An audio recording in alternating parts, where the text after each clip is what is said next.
Assalamualaikum warahmatullahi wabarakatuh. Alhamdulillahirabbil alamin. Wassalatu wassalamu ala asyrafil anbiya'i wal mursalin sayyidina wa maulana Muhammadin wa ala alihi wa sahbihi ajma'in, amma ba'du. Belakangan ini, jagat media sosial ramai membicarakan mengenai pernyataan seorang ustadz yang mengatakan bahwa Wali Songo adalah tokoh fiktif atau hanya sekadar dongeng belaka. Sebagai pelajar yang telah terdidik oleh sejarah, tentu saja kita tidak bisa tinggal diam. Wali Songo bukanlah tokoh fiktif. Mereka adalah fakta sejarah yang nyata, dan bahkan bukti peradabannya masih ada hingga detik ini. Nah, untuk membuktikannya, pada kesempatan kali ini saya akan membahas mengenai salah satu tokoh Wali Songo, yakni Sunan Kalijaga. Alasan saya memilih Sunan Kalijaga adalah karena strategi dakwah beliau yang sangat luar biasa cerdasnya. Beliau mampu membuktikan bahwa Islam tidak datang untuk menghancurkan budaya yang telah ada, tapi justru merangkul, mewarnai, dan menyempurnakannya. Sejak peninggalan beliau seperti seni, sastra, dan tradisi masih ada di tengah masyarakat Jawa hingga saat ini. Kalau beliau adalah tokoh yang fiktif, lalu siapa yang menciptakan budaya akulturasi seindah itu? Tentu saja, budaya tidak bisa diciptakan oleh seseorang yang hanya ada di dalam hayalan. Sunan Kalijaga lahir sekitar tahun 1940 Masehi dengan nama asli Raden Mas Said. Beliau adalah putra dari Bupati Tuban, Tumenggung Wilatikta. Dalam babat sejarah, masa muda Raden Mas Said penuh dengan pergolakan jiwa.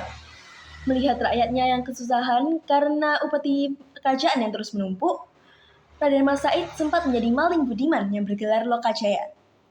Ia merampok orang-orang kaya yang kikir lalu membagikannya kepada fakir miskin. Namun setelah bertemu dengan Sunan Bonang, hidupnya berubah total.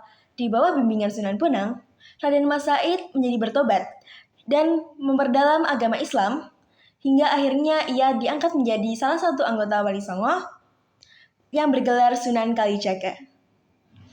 Strategi dakwah Sunan Kalijaga berbasis pada pendekatan kultural atau budaya.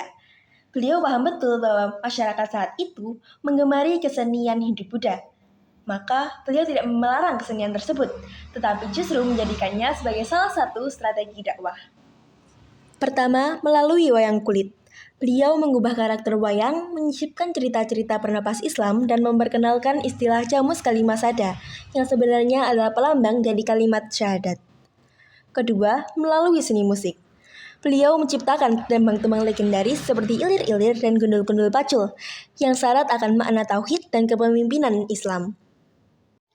Masyarakat yang ingin menonton pertunjukan wayang tersebut tidak perlu membayar biaya sepeser pun, melainkan cukup membayar dengan membaca 2 kalimat syahadat. Dakwah tanpa paksaan dan tanpa kekerasan inilah yang membuat Islam mampu diterima di tanah Jawa dengan sangat baik. Dari kisah Sunan Kalijaga, pesan yang dapat kita ambil adalah jadilah agen perubahan yang adaptif tanpa kehilangan identitas. Di tengah era modernisasi saat ini, seringkali kita dihadapkan dengan benturan budaya asing.